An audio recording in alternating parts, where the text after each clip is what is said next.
On Tuesday, the Middle Belt Forum and Ohanaeze Ndigbo were quick to condemn the position of the Northern States Governors Forum for rejecting the quest for power shift from the north to the south in 2023.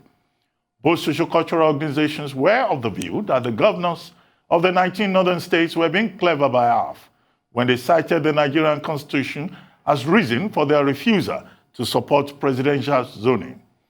Ohanaeze Ndigbo and the Middle Belt Forum reminded the governors that the North is a beneficiary of power rotation and called them out for attempting to upturn the apple cart now that it is the turn of the South to produce the next Nigerian president.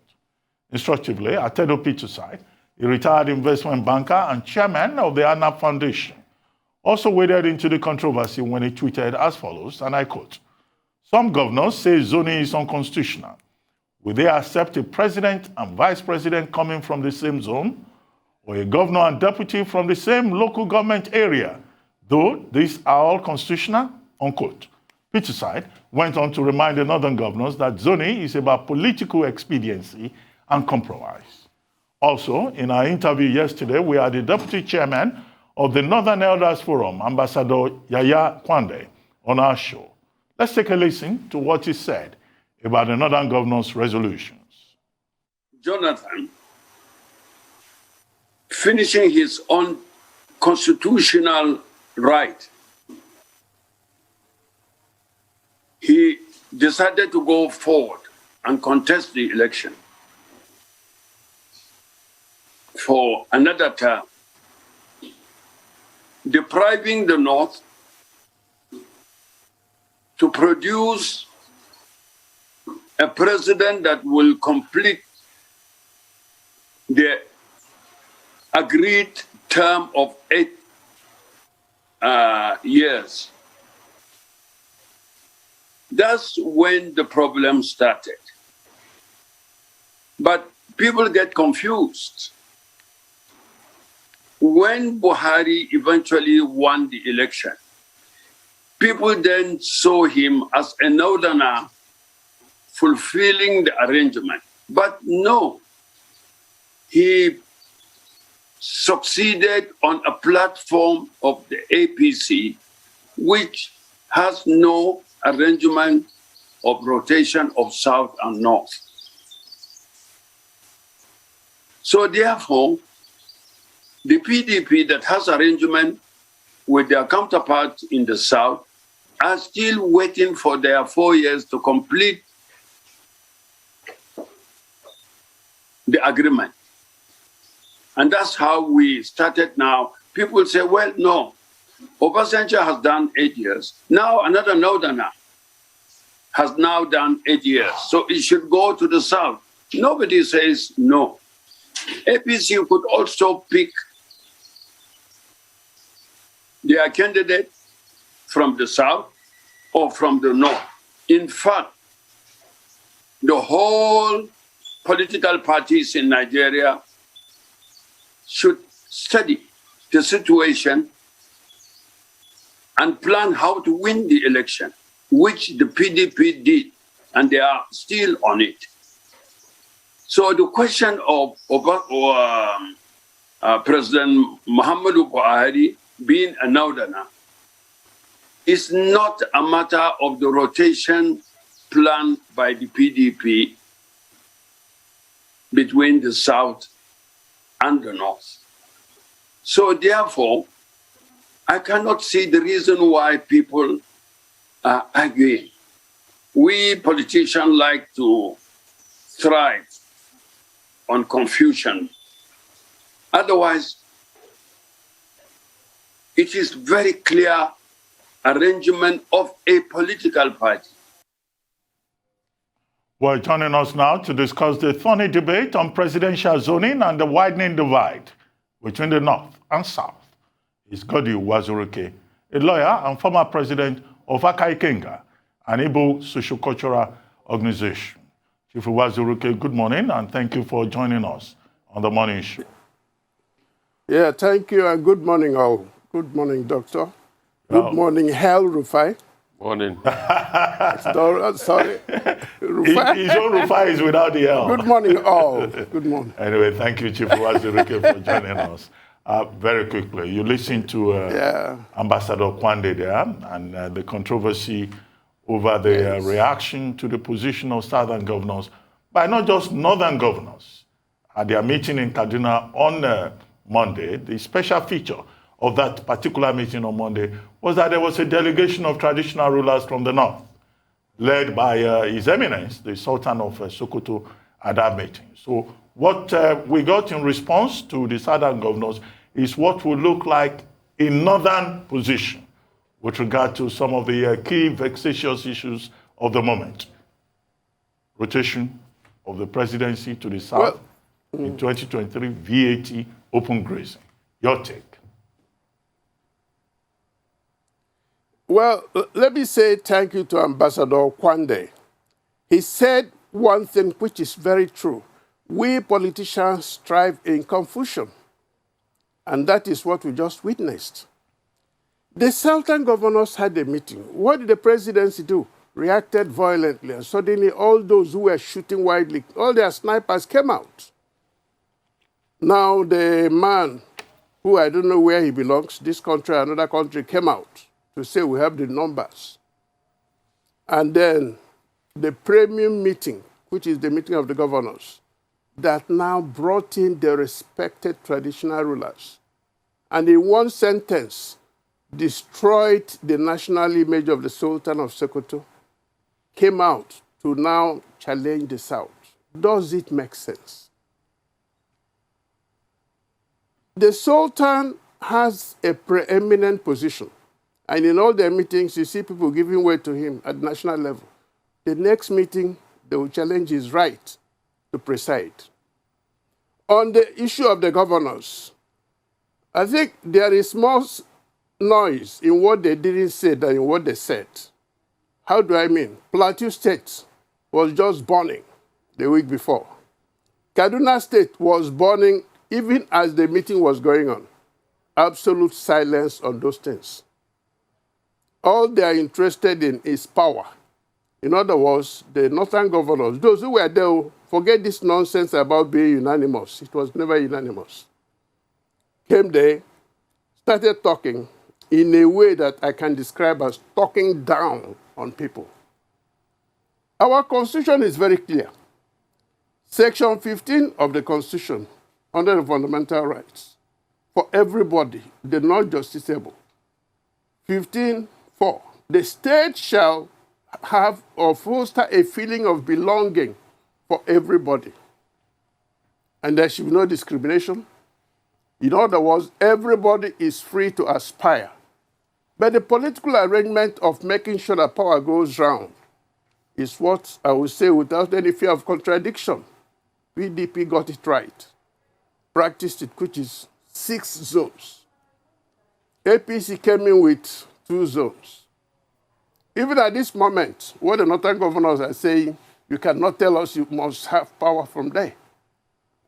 Who do they think they are? In other words, the southern governors are less in quality than these northern governors, including Plateau State, where the governor is on one side, his people are on the other side. So let me state it clearly. Those northern governors were on a frolic of their own. They were not trying to cement the unity of this country. They were not trying to do anything to quench the dissent. All they were doing is cause confusion, like Ambassador Kwande said. And it was in cahoots with the presidency. If you remember, Attorney General was busy equating open grazing to selling spare parts and questioning why we should even talk about presidency coming to the South. And in this country, you ask yourself, is the president going to be president of Nigeria or the president of Northern Nigeria? If the president of 2023 is going to be president of Nigeria, then whatever comes around must go around. So, without any equivocation, those governors really destroyed the tiny thread that has been holding us. That's on the issue of 2023. What about the sharp wound of open grazing? In a simple language, Hawa will go to her place, plant things when it is due for maturing. One man, one small boy carrying AK-47 will bring in his cattle, and they destroy what she has been doing for the past 1 year. And if she talks, the AK-47 will come out. If she reports to the police, they say, well, live with your brother. That's what your president said. And the governors are there fighting those making laws against open grazing. In a situation where governor of Kano State has said, come over to Kano, I'll give you land for ranching. Governor of Katsina State made it very clear. No open grazing in, I think, 2/3 of the state. They are all crying. Benue State is now covered in blood. Why? Because the police there will not operate in accordance with justice and equity. Taraba State is a no-go area. You kill me, I kill you. That's what they're practicing there. Adamawa State, they stand their ground. So all those troublemakers have been shifted to the south to cause confusion. Then you talk of a group of governors coming down to support those criminals. Yes, they talked of insecurity, but in general terms. And as far as I'm concerned, the governors are doing well. The president is doing well. But the people are suffering, and that's the raw truth. Well, the people certainly are suffering. And I'd like your take on the communique from the northern governors, which used the word confused to describe their southern counterparts on the issue of VAT. But we're going to take a short break now, and we'll be back with your views on that. Please stay with us.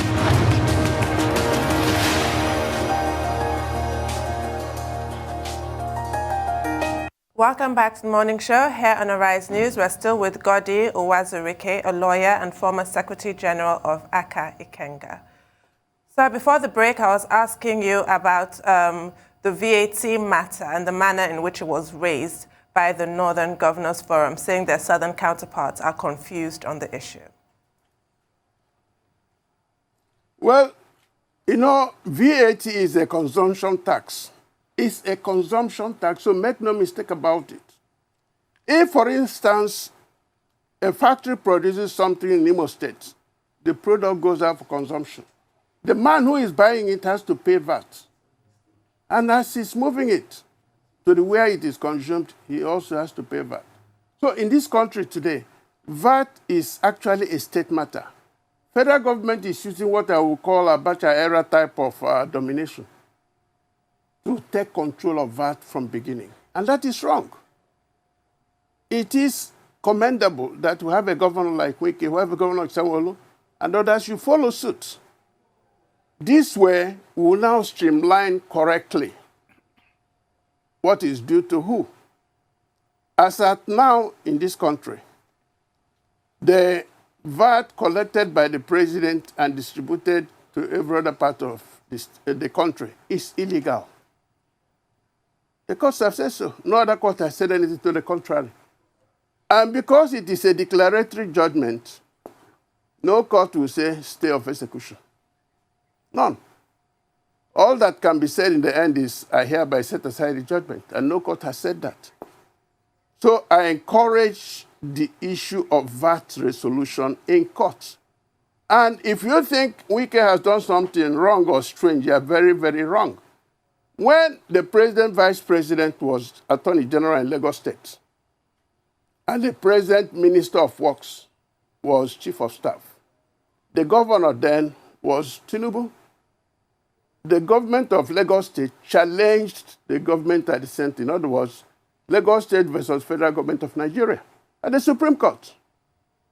The president, vice president argued it personally, and Lagos State won on the issue of planning, which is why some of those federal government projects, which are allocated to people, cannot even take off unless you obtain the planning permit. It is not strange. It is not wrong. When ICPC came up on those state government, under somebody who is also a minister, challenged the federal government. The man who is a minister is sitting there. But when he was governor, that challenge failed on the issue of ICPC. Okay. So it is not unusual. Okay. Good to see you again, sir. I want you, let's talk a little bit about the insecurity in the East now that is happening, and this cited others. There's a report coming out that somebody was killed yesterday, top person, husband of Dora Akili, former minister in this country. And the increasing space of insecurity vis-a-vis all of this conversation about, Southeast presidency and the national conversation. I am concerned not about politics this morning, but I'm concerned about the fact that people are dying anyhow in the East. When is all of this going to stop? When are we going to close ranks? It's like human lives. Well, let me tell you something about Dr. Chika Akoyele. I've always known him to be a perfect gentleman, a medical doctor, concentrating on his practice. And a few days ago, he held the memorial service for his wife, Dora Akoyele. And then he was killed in a brutal way. Let me just put it bluntly. He was a victim of assassination. In other words, they identified him wrongly. From what I gathered, it was a case of mistaken person. They were looking for another person. They saw him, it looked like him. That's what I heard. But whether it is him or another person, I condemn it without reservations. You cannot create life, so why should you take life? And the person who pulled the trigger probably is one layabout. And what is the situation in Anambra? Let me zero in on Anambra. The unknown gunmen, as we call them, are in action in Anambra State. And what is the objective? That there shall be no election. That's what is going on. They don't want any election in Anambra State. And those who don't want election are making the state ungovernable. All the talks you can think of are rushing to Anambra because there is a job to be done. There is employment. And if you ask a policeman in an area, he will tell you who are the bad boys. But ask him again which of them are active now, he will tell you they're hiding. Because these current gunmen are not the ordinary gunmen. Definitely they are not Igbos. They are people who kill for pleasure. Give them money and they're happy. And when they kill, they also bring you pictures as proof. They even play soccer. They play football with human head. That is gruesome, and I condemn it. Then in the whole of the Southeast, the issue of presidency coming to the Southeast up to April was what destroyed the harmony and the peace of the Southeast. Suddenly they knew that if they didn't create this air, if they didn't create synchronized violence, then the rest of the country will flow with Southeast. So believe me, believe you me, Southeast is still a peaceful state. Every day vehicles go to Southeast from all parts of Nigeria. Every day vehicles travel from Southeast to all parts of Nigeria. And if we do that, then where is the violence? If it is not synchronized. It is targeted at a conclusion, make the East look ungovernable. Beginning with Anambra State, they want to make sure there's no election in Anambra State. And that's the whole thing. Unfortunately, Dr. Akoyele fell victim to this shenanigan that is going on. That is wrong. And I urge any man or woman of goodwill, please stand up and condemn it. And if you are one of those financing this assassination, financing all this violence, please go home. Take the gun and put it on your own head. Then you can understand what death means. Well, finally, Chief Uwazurike, before we go, I'd like to take you back to the position of the Northern Governors Forum on VAT. They are insisting that their position is that any further discussion or action on it at this moment will be sub judice. And that until and unless the Supreme Court pronounces on it, the federal government is in the best position to continue to collect a value-added tax. They also allege very clearly that it's not consumption tax, that it is sales tax.